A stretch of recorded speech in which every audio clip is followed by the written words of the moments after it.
If you didn't subscribe our channel yet, please subscribe our channel, and do not forget to press the bell icon to get our latest updates.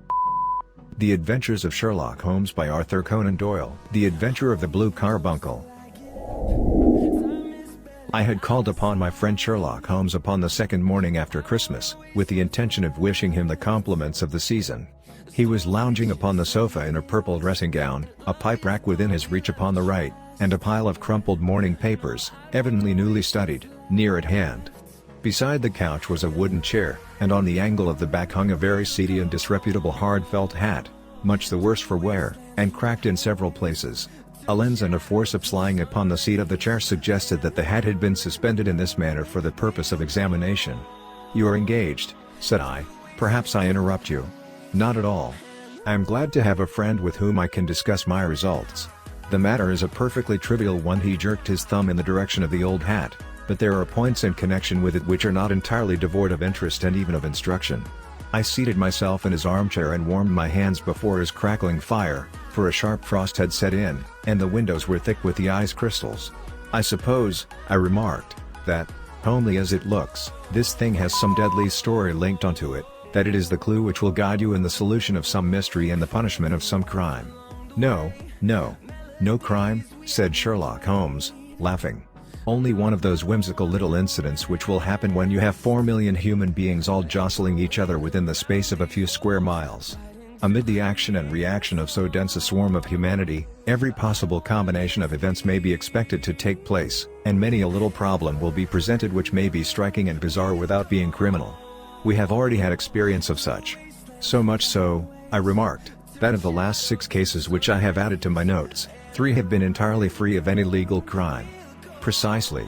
You allude to my attempt to recover the Irene Adler papers, to the singular case of Miss Mary Sutherland, and to the adventure of the man with the twisted lip. Well, I have no doubt that this small matter will fall into the same innocent category. You know Peterson, the commissionaire?" "Yes. It is to him that this trophy belongs. It is his hat." No, he found it. Its owner is unknown. I beg that you will look upon it not as a battered billycock but as an intellectual problem. And, first, as to how it came here.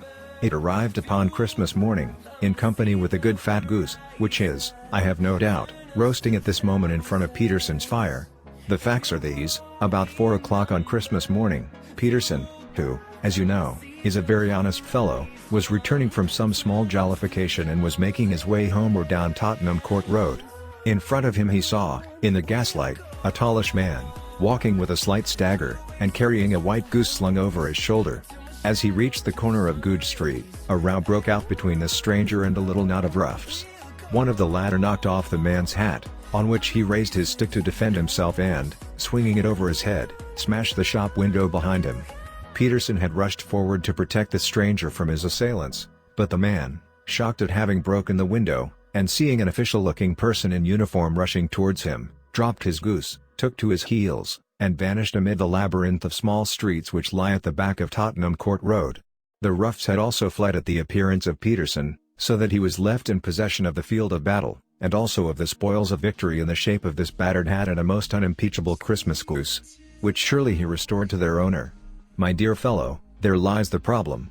It is true that "For Mrs. Henry Baker" was printed upon a small card which was tied to the bird's left leg, and it is also true that the initials H.B. are legible upon the lining of this hat, but as there are some thousands of Bakers, and some hundreds of Henry Bakers in this city of ours, it is not easy to restore lost property to any one of them.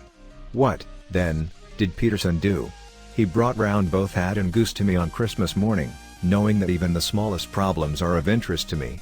The goose we retained until this morning, when there were signs that, in spite of the slight frost, it would be well that it should be eaten without unnecessary delay. Its finder has carried it off, therefore, to fulfill the ultimate destiny of a goose, while I continue to retain the hat of the unknown gentleman who lost his Christmas dinner. Did he not advertise? No. Then, what clue could you have as to his identity?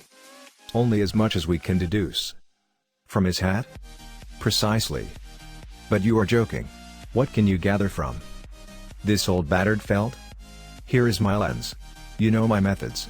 What can you gather yourself as to the individuality of the man who has worn this article? I took the tattered object in my hands and turned it over rather ruefully. It was a very ordinary black hat of the usual round shape, hard and much the worse for wear. The lining had been of red silk, but was a good deal discolored. There was no maker's name, but, as Holmes had remarked, the initials H.B. were scrawled upon one side. It was pierced in the brim for a hat securer, but the elastic was missing. For the rest, it was cracked, exceedingly dusty, and spotted in several places, although there seemed to have been some attempt to hide the discolored patches by smearing them with ink. "I can see nothing," said I, handing it back to my friend.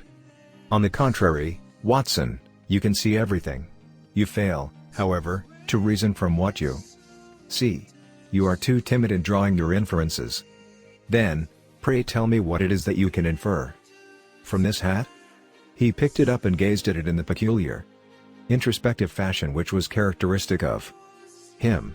"It is perhaps less suggestive than it might have been," he remarked, "and yet there are a few inferences which are very distinct, and a few others which represent at least a strong balance of probability. That the man was highly intellectual is of course obvious upon the face of it, and also that he was fairly well-to-do within the last 3 years. Although he has now fallen upon evil days, he had foresight, but has less now than formerly, pointing to a moral retrogression, which, when taken with the decline of his fortunes, seems to indicate some evil influence, probably drink, at work upon him. This may account also for the obvious fact that his wife has ceased to love him. My dear Holmes, he has, however, retained some degree of self-respect," he continued, disregarding my remonstrance. "He is a man who leads a sedentary life, goes out little, is out of training entirely, is middle-aged, has grizzled hair which he has had cut within the last few days, and which he anoints with lime cream. These are the more patent facts which are to be deduced from his hat. Also, by the way, that it is extremely improbable that he has gas laid on in his house." "You are certainly joking, Holmes." "Not in the least. Is it possible that even now, when I give you these results, you are unable to see how they are attained? I have no doubt that I am very stupid, but I must confess that I am unable to follow you. For example, how did you deduce that this man was intellectual?" For answer Holmes clapped the hat upon his head. It came right over the forehead and settled upon the bridge of his nose.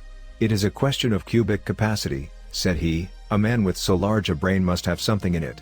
The decline of his fortunes, then? This hat is 3 years old. These flat brims curled at the edge came in then. It is a hat of the very best quality. Look at the band of ribbed silk and the excellent lining. If this man could afford to buy so expensive a hat 3 years ago, and has had no hat since, then he has assuredly gone down in the world." "Well, that is clear enough, certainly. But how about the foresight and the moral retrogression?" Sherlock Holmes laughed. "Here is the foresight," said he, putting his finger upon the little disc and loop of the hat securer. "They are never sold upon hats. If this man ordered one, it is a sign of a certain amount of foresight, since he went out of his way to take this precaution against the wind. But since we see that he has broken the elastic and has not troubled to replace it, it is obvious that he has less foresight now than formerly, which is a distinct proof of a weakening nature. On the other hand, he has endeavored to conceal some of these stains upon the felt by daubing them with ink, which is a sign that he has not entirely lost his self-respect. Your reasoning is certainly plausible. The further points, that he is middle-aged, that his hair is grizzled, that it has been recently cut, and that he uses lime cream, are all to be gathered from a close examination of the lower part of the lining. The lens discloses a large number of hair ends, clean cut by the scissors of the barber. They all appear to be adhesive, and there is a distinct odor of lime cream. This dust, you will observe, is not the gritty, gray dust of the street but the fluffy brown dust of the house, showing that it has been hung up indoors most of the time, while the marks of moisture upon the inside are proof positive that the wearer perspired very freely, and could therefore, hardly be in the best of training. But his wife, you said that she had ceased to love him. This hat has not been brushed for weeks. When I see you, my dear Watson, with a week's accumulation of dust upon your hat, and when your wife allows you to go out in such a state, I shall fear that you also have been unfortunate enough to lose your wife's affection. But he might be a bachelor. Nay, he was bringing home the goose as a peace offering to his wife. Remember the card upon the bird's leg. You have an answer to everything. But how on earth do you deduce that the gas is not laid on in his house? One tallow stain, or even two, might come by chance, but when I see no less than 5, I think that there can be little doubt that the individual must be brought into frequent contact with burning tallow, walks upstairs at night probably with his hat in one hand and a guttering candle in the other. Anyhow, he never got tallow stains from a gas jet. Are you satisfied? Well, it is very ingenious, said I, laughing, but since, as you said just now, there has been no crime committed, and no harm done save the loss of a goose, all this seems to be rather a waste of energy. Sherlock Holmes had opened his mouth to reply, when the door flew open, and Peterson, the commissionaire, rushed into the apartment with flushed cheeks and the face of a man who was dazed with astonishment. "The goose, Mr. Holmes." "The goose, sir," he gasped. "Eh? What of it, then? Has it returned to life and flapped off through the kitchen window?" Holmes twisted himself round upon the sofa to get a fairer view of the man's excited face. "See here, sir. See what my wife found in its crop." He held out his hand and displayed upon the center of the palm a brilliantly scintillating blue stone, rather smaller than a bean in size, but of such purity and radiance that it twinkled like an electric point in the dark hollow of his hand. Sherlock Holmes sat up with a whistle. "By Jove, Peterson," said he, "this is treasure trove indeed. I suppose you know what you have got? A diamond, sir? A precious stone. It cuts into glass as though it were putty. It's more than a precious stone. It is the precious stone." "Not the Countess of Morcar's Blue Carbuncle?" I ejaculated. "Precisely so. I ought to know its size and shape, seeing that I have read the advertisement about it in the Times every day lately. It is absolutely unique, and its value can only be conjectured, but the reward offered of £1,000 is certainly not within a 20th part of the market price." £1,000? Great Lord of mercy! The commissionaire plumped down into a chair and stared from one to the other of us. "That is the reward, and I have reason to know that there are sentimental considerations in the background which would induce the Countess to part with half her fortune if she could but recover the gem. It was lost, if I remember right, at the Hotel Cosmopolitan," I remarked. "Precisely so, on December 22nd, just 5 days ago. John Horner, a plumber, was accused of having abstracted it from the lady's jewel case. The evidence against him was so strong that the case has been referred to the assizes. I have some account of the matter here, I believe." He rummaged amid his newspapers, glancing over the dates, until at last he smoothed one out, doubled it over, and read the following paragraph: "Hotel Cosmopolitan jewel robbery. John Horner, 26, plumber, was brought up upon the charge of having upon the 22nd inst. abstracted from the jewel case of the Countess of Morcar the valuable gem known as the Blue Carbuncle. James Ryder, upper attendant at the hotel, gave his evidence to the effect that he had shown Horner up to the dressing room of the Countess of Morcar upon the day of the robbery in order that he might solder the second bar of the grate, which was loose. He had remained with Horner some little time, but had finally been called away. On returning, he found that Horner had disappeared, that the bureau had been forced open, and that the small morocco casket in which, as it afterwards transpired, the Countess was accustomed to keep her jewel, was lying empty upon the dressing table. Ryder instantly gave the alarm, and Horner was arrested the same evening, but the stone could not be found either upon his person or in his rooms. Catherine Cusack, maid to the Countess, deposed to having heard Ryder's cry of dismay on discovering the robbery, and to having rushed into the room, where she found matters as described by the last witness. Inspector Bradstreet, B Division, gave evidence as to the arrest of Horner, who struggled frantically, and protested his innocence in the strongest terms.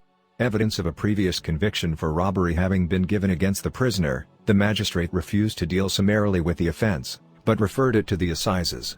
Horner, who had shown signs of intense emotion during the proceedings, fainted away at the conclusion and was carried out of court. So much for the police court," said Holmes thoughtfully, tossing aside the paper.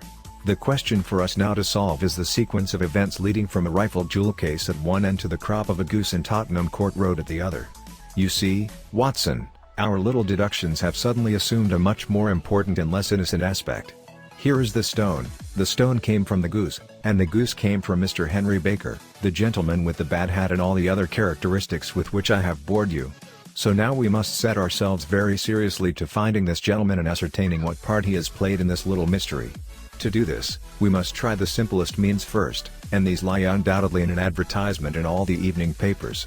If this fail, I shall have recourse to other methods. What will you say?" Give me a pencil and that slip of paper. Now, then, found at the corner of Goose Street, a goose and a black felt hat. Mr. Henry Baker can have the same by applying at 6.30 this evening at 221B, Baker Street. That is clear and concise. Very. But will he see it? Well, he is sure to keep an eye on the papers, since, to a poor man, the loss was a heavy one. He was clearly so scared by his mischance in breaking the window and by the approach of Peterson that he thought of nothing but flight, but since then he must have bitterly regretted the impulse which caused him to drop his bird. Then, again, the introduction of his name will cause him to see it, for everyone who knows him will direct his attention to it. Here you are, Peterson, run down to the advertising agency and have this put in the evening papers. In which, sir? Oh, in the Globe, Star, Pall Mall, St. James's, Evening News, Standard, Echo, and any others that occur to you. Very well, sir. And this stone? Ah, yes, I shall keep the stone. Thank you. And, I say, Peterson, just buy a goose on your way back and leave it here with me, for we must have one to give to this gentleman in place of the one which your family is now devouring. When the commissionaire had gone, Holmes took up the stone and held it against the light. It's a bonny thing, said he. Just see how it glints and sparkles. Of course it is a nucleus and focus of crime. Every good stone is. They are the devil's pet baits.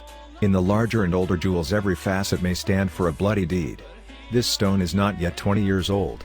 It was found in the banks of the Amoy River in southern China and is remarkable in having every characteristic of the carbuncle, save that it is blue in shade instead of ruby red.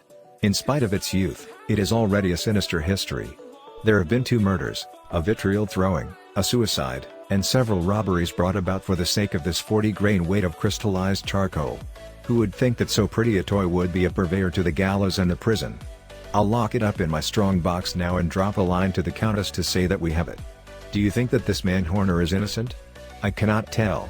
Well, then, do you imagine that this other one, Henry Baker, had anything to do with the matter?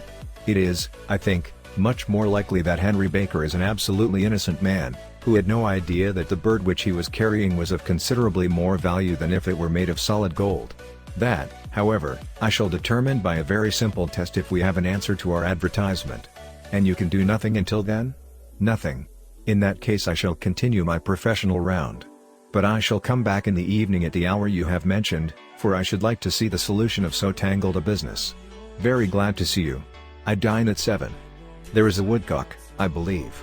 By the way, in view of recent occurrences, perhaps I ought to ask Mrs. Hudson to examine its crop. I had been delayed at a case, and it was a little after 6:30 when I found myself in Baker Street once more.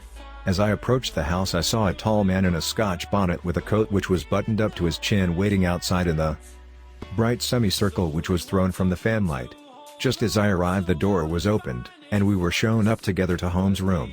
Mr. Henry Baker, I believe, said he, rising from his armchair and greeting his visitor with the easy air of geniality which he could so readily assume. Pray take this chair by the fire, Mr. Baker. It is a cold night, and I observe that your circulation is more adapted for summer than for winter. Ah, Watson, you have just come at the right time. Is that your hat, Mr. Baker? Yes, sir, that is undoubtedly my hat. He was a large man with rounded shoulders, a massive head, and a broad, intelligent face, sloping down to a pointed beard of grizzled brown. A touch of red in nose and cheeks, with a slight tremor of his extended hand, recalled Holmes' surmises to his habits. His rusty black frock coat was buttoned right up in front, with the collar turned up, and his lank wrists protruded from his sleeves without a sign of cuff or shirt. He spoke in a slow staccato fashion, choosing his words with care, and gave the impression generally of a man of learning and letters who had an ill usage at the hands of fortune. "We have retained these things for some days," said Holmes, "because we expected to see an advertisement from you giving your address. I am at a loss to know now why you did not advertise." Our visitor gave a rather shamefaced laugh. "Shillings have not been so plentiful with me as they once were," he remarked. "I had no doubt that the gang of roughs who assaulted me had carried off both my hat and the bird. I did not care to spend more money in a hopeless attempt at recovering them. Very naturally. By the way, about the bird, we were compelled to eat it." "To eat it?" Our visitor half rose from his chair in his excitement. "Yes, it would have been of no use to anyone had we not done so. But I presume that this other goose upon the sideboard, which is about the same weight and perfectly fresh, will answer your purpose equally well." "Oh, certainly, "Certainly," answered Mr. Baker with a sigh of relief. "Of course, we still have the feathers, legs, crop, and so on of your own bird, so if you wish," the man burst into a hearty laugh. "They might be useful to me as relics of my adventure," said he, "but beyond that I can hardly see what use the disject a member of my late acquaintance are going to be to me. No, sir, I think that, with your permission, I will confine my attentions to the excellent bird which I perceive upon the sideboard." Sherlock Holmes glanced sharply across at me with a slight shrug of his shoulders. "There is your hat, then, and there your bird," said he. "By the way, would it bore you to tell me where you got the other one from? I am somewhat of a fowl fancier, and I have seldom seen a better grown goose." "Certainly, sir," said Baker, who had risen and tucked his newly gained property under his arm. "There are a few of us who frequent the Alpha Inn, near the museum. We are to be found in the museum itself during the day, you understand. This year our good host, Windigate by name, instituted a Goose Club, by which, on consideration of some few pence every week, we were each to receive a bird at Christmas. My pence were duly paid, and the rest is familiar to you. I am much indebted to you, sir, for a Scotch bonnet is fitted neither to my years nor my gravity." With a comical pomposity of manner he bowed solemnly to both of us and strode off upon his way. "So much for Mr. Henry Baker," said Holmes when he had closed the door behind him. "It is quite certain that he knows nothing whatever about the matter. Are you hungry, Watson?" "Not particularly." "Then I suggest that we turn our dinner into a supper and follow up this clue while it is still hot." "By all means." It was a bitter night, so we drew on our ulsters and wrapped cravats about our throats. Outside, the stars were shining coldly in a cloudless sky, and the breath of the passers-by blew out into smoke like so many pistol shots. Our footfalls rang out crisply and loudly as we swung through the Doctor's Quarter, Wimpole Street, Harley Street, and so through Wigmore Street into Oxford Street. In a quarter of an hour we were in Bloomsbury at the Alpha Inn, which is a small public house at the corner of one of the streets which runs down into Holborn. Holmes pushed open the door of the private bar and ordered 2 glasses of beer from the ruddy-faced, white-aproned landlord. "Your beer should be excellent if it is as good as your geese," said he. "My geese?" The man seemed surprised. "Yes. I was speaking only half an hour ago to Mr. Henry Baker, who is a member of your Goose Club." "Ah. Yes, I see. But you see, sir, them's not our geese." "Indeed. Whose, then?" "Well, I got the 2 dozen from a salesman in Covent Garden." "Indeed? I know some of them. Which was it?" "Breckinridge is his name." "Ah. I don't know him. Well, here's your good health, landlord, and prosperity to your house. Good night. Now for Mr. Breckinridge," he continued, buttoning up his coat as we came out into the frosty air. "Remember, Watson, that though we have so homely a thing as a goose at one end of this chain, we have at the other a man who will certainly get 7 years penal servitude unless we can establish his innocence. It is possible that our inquiry may but confirm his guilt, but, in any case, we have a line of investigation which has been missed by the police, and which a singular chance has placed in our hands. Let us follow it out to the bitter end.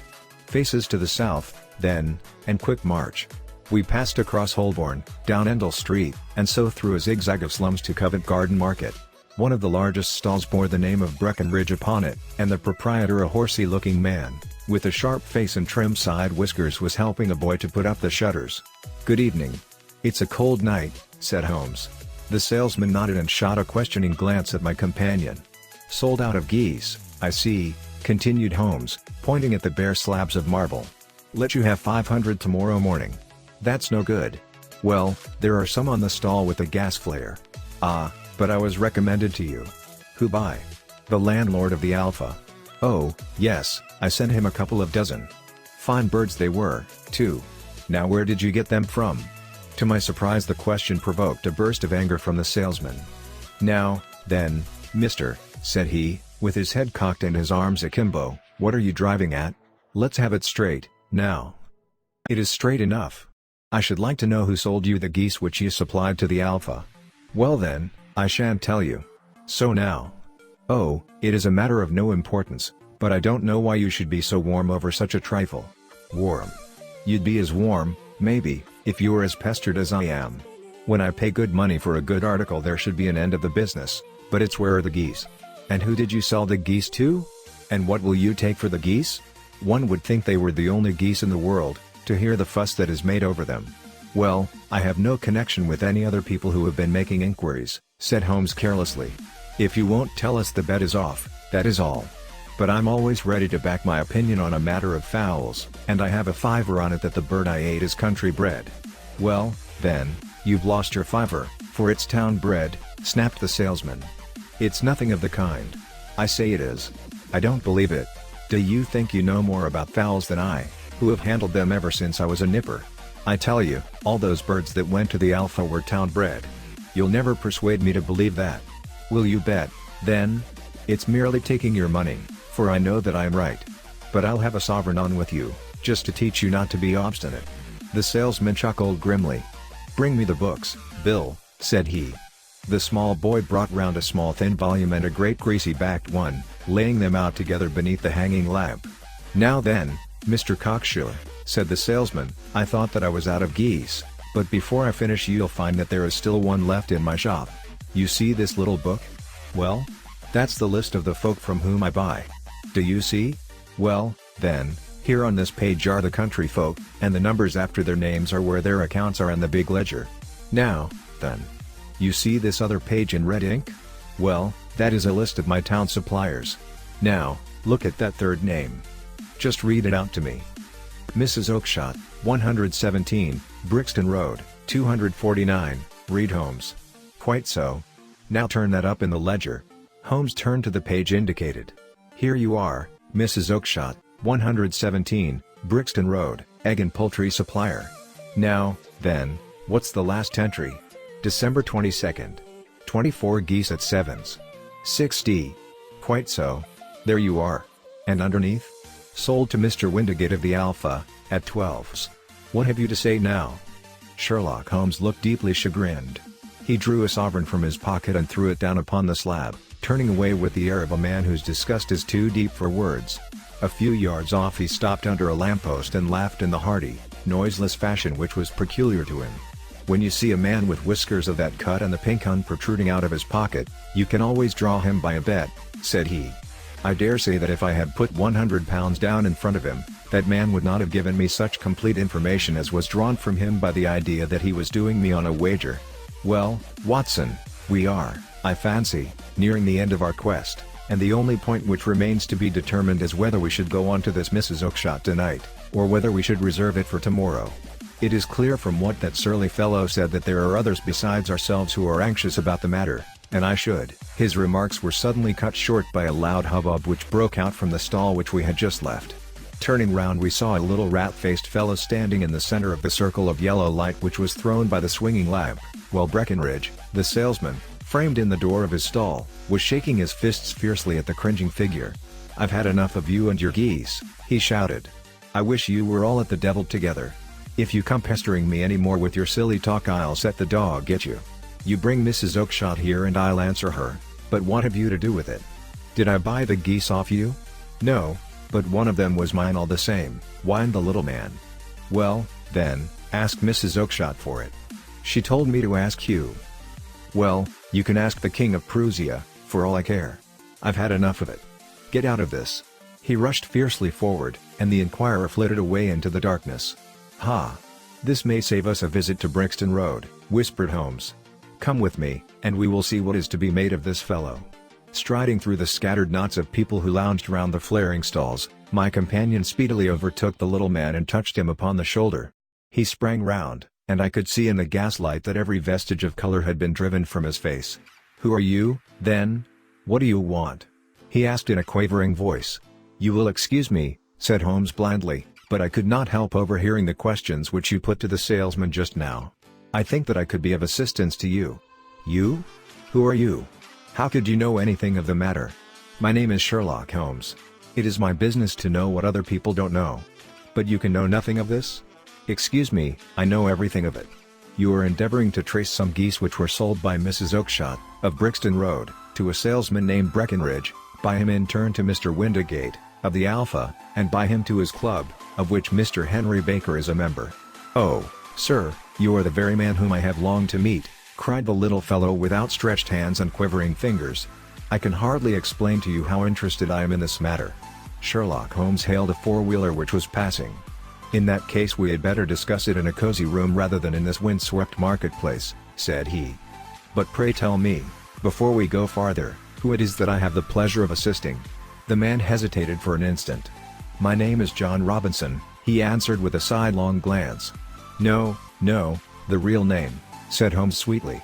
"It is always awkward doing business with an alias." A flush sprang to the white cheeks of the stranger. "Well then," said he, "my real name is James Ryder." "Precisely so. Head attendant at the Hotel Cosmopolitan. Pray step into the cab, and I shall soon be able to tell you everything which you would wish to know." The little man stood glancing from one to the other of us with half-frightened, half-hopeful eyes. As one who is not sure whether he is on the verge of a windfall or of a catastrophe. Then he stepped into the cab, and in half an hour we were back in the sitting room at Baker Street. Nothing had been said during our drive, but the high, thin breathing of our new companion, and the claspings and unclaspings of his hands, spoke of the nervous tension within him. "Here we are," said Holmes cheerily as we filed into the room. "The fire looks very seasonable in this weather. You look cold, Mr. Ryder. Pray take the basket chair. I will just put on my slippers before we settle this little matter of yours. Now, then. You want to know what became of those geese?" "Yes, sir. Or rather, I fancy, of that goose. It was one bird, I imagine, in which you were interested, white, with a black bar across the tail." Ryder quivered with emotion. "Oh, sir," he cried, "can you tell me where it went to?" "It came here." "Here?" "Yes, and a most remarkable bird it proved. I don't wonder that you should take an interest in it. It laid an egg after it was dead, the bonniest, brightest little blue egg that ever was seen. I have it here in my museum." Our visitor staggered to his feet and clutched the mantelpiece with his right hand. Holmes unlocked his strongbox and held up the Blue Carbuncle, which shone out like a star, with a cold, brilliant, many-pointed radiance. Ryder stood glaring with a drawn face, uncertain whether to claim or to disown it. "The game's up, Ryder," said Holmes quietly. "Hold up, man, or you'll be into the fire. Give him an arm back into his chair, Watson. He's not got blood enough to go in for felony with impunity. Give him a dash of brandy. So. Now he looks a little more human. What a shrimp it is, to be sure." For a moment he had staggered and nearly fallen, but the brandy brought a tinge of color into his cheeks, and he sat staring with frightened eyes at his accuser. "I have almost every link in my hands, and all the proofs which I could possibly need, so there is little which you need tell me. Still, that little may as well be cleared up to make the case complete. You had heard, Ryder, of this blue stone of the Countess of Morcar's?" "It was Catherine Cusack who told me of it," said he in a crackling voice. "I see, her ladyship's waiting maid. Well, the temptation of sudden wealth so easily acquired was too much for you, as it has been for better men before you, but you were not very scrupulous in the means you used.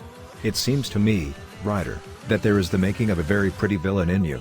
You knew that this man Horner, the plumber, had been concerned in some such matter before, and that suspicion would rest the more readily upon him.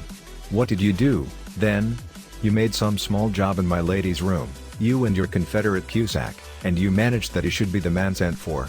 Then, when he had left, you rifled the jewel case, raised the alarm, and had this unfortunate man arrested. You then." Ryder threw himself down suddenly upon the rug and clutched at my companion's knees. "For God's sake, have mercy!" he shrieked. "Think of my father, of my mother. It would break their hearts. I never went wrong before. I never will again. I swear it. I'll swear it on a Bible. Oh, don't bring it into court. For Christ's sake, don't." "Get back into your chair," said Holmes sternly. "It is very well to cringe and crawl now, but you thought little enough of this poor Horner in the dock for a crime of which he knew nothing. I will fly, Mr. Holmes. I will leave the country, sir. Then the charge against him will break down. We will talk about that. And now let us hear a true account of the next act. How came the stone into the goose, and how came the goose into the open market? Tell us the truth, for there lies your only hope of safety." Ryder passed his tongue over his parched lips. "I will tell you it just as it happened, sir," said he. "When Horner had been arrested, it seemed to me that it would be best for me to get away with the stone at once, for I did not know at what moment the police might not take it into their heads to search me and my room. There was no place about the hotel where it would be safe. I went out, as if on some commission, and I made for my sister's house. She had married a man named Oakshott, and lived in Brixton Road, where she fattened fowls for the market. All the way there every man I met seemed to me to be a policeman or a detective, and, for all that it was a cold night, the sweat was pouring down my face before I came to the Brixton Road. My sister asked me what was the matter, and why I was so pale, but I told her that I had been upset by the jewel robbery at the hotel. Then I went into the backyard and smoked a pipe and wondered what it would be best to do. I had a friend once called Maudsley, who went to the bad, and has just been serving his time in Pentonville. One day he had met me, and fell into talk about the ways of thieves, and how they could get rid of what they stole. I knew that he would be true to me, for I knew one or two things about him, so I made up my mind to go right on to Kilburn, where he lived, and take him into my confidence. He would show me how to turn the stone into money. But how to get to him in safety? I thought of the agonies I had gone through in coming from the hotel. I might at any moment be seized and searched, and there would be the stone in my waistcoat pocket. I was leaning against the wall at the time and looking at the geese which were waddling about round my feet, and suddenly an idea came into my head which showed me how I could beat the best detective that ever lived. My sister had told me some weeks before that I might have the pick of her geese for a Christmas present, and I knew that she was always as good as her word. I would take my goose now, and in it I would carry my stone to Kilburn. There was a little shed in the yard, and behind this I drove one of the birds, a fine big one, white, with a barred tail. I caught it, and prying its bill open, I thrust the stone down its throat as far as my finger could reach. The bird gave a gulp, and I felt the stone pass along its gullet and down into its crop. But the creature flapped and struggled, and out came my sister to know what was the matter. As I turned to speak to her, the brute broke loose and fluttered off among the others. "Whatever were you doing with that bird, Jem?" says she. "Well," said I, "you said you'd give me one for Christmas, and I was feeling which was the fattest." "Oh," says she, "we've set yours aside for you, Jem's bird, we call it. It's the big white one over yonder. There's 26 of them, which makes one for you, and one for us, and 24 for the market." "Thank you, Maggie," says I, "but if it is all the same to you, I'd rather have that one I was handling just now. The other is a good 3 pound heavier," said she, "and we fattened it expressly for you." "Never mind. I'll have the other, and I'll take it now," said I. "Oh, just as you like," said she, a little huffed. "Which is it you want, then?" "That white one with the barred tail, right in the middle of the flock." "Oh, very well. Kill it and take it with you." Well, I did what she said, Mr. Holmes, and I carried the bird all the way to Kilburn. I told my pal what I had done, for he was a man that it was easy to tell a thing like that to. He laughed until he choked, and we got a knife and opened the goose. My heart turned to water, for there was no sign of the stone, and I knew that some terrible mistake had occurred. I left the bird, rushed back to my sister's, and hurried into the backyard. There was not a bird to be seen there. "Where are they all, Maggie?" I cried. "Gone to the dealers, Jem." "Which dealers?" "Breckenridge, of Covent Garden." "But was there another with a barred tail?" I asked, "the same as the one I chose?" "Yes, Jem, there were 2 barred-tailed ones, and I could never tell them apart." "Well, then, of course I saw it all, and I ran off as hard as my feet would carry me to this man Breckenridge, but he had sold the lot at once, and not one word would he tell me as to where they had gone." "You heard him yourselves tonight." "Well, he has always answered me like that. My sister thinks that I am going mad. Sometimes I think that I am myself. And now I am myself a branded thief, without ever having touched the wealth for which I sold my character. God help me! God help me!" He burst into convulsive sobbing, with his face buried in his hands. There was a long silence, broken only by his heavy breathing and by the measured tapping of Sherlock Holmes' fingertips upon the edge of the table. Then my friend rose and threw open the door. "Get out," said he. "What, sir?" "Oh, heaven bless you! No more words. Get out." And no more words were needed. There was a rush, a clatter upon the stairs, the bang of a door, and the crisp rattle of running footfalls from the street. "After all, Watson," said Holmes, reaching up his hand for his clay pipe, "I am not retained by the police to supply their deficiencies. If Horner were in danger it would be another thing, but this fellow will not appear against him, and the case must collapse. I suppose that I am commuting a felony, but it is just possible that I am saving a soul. This fellow will not go wrong again. He is too terribly frightened. Send him to jail now, and you make him a jailbird for life. Besides, it is the season of forgiveness.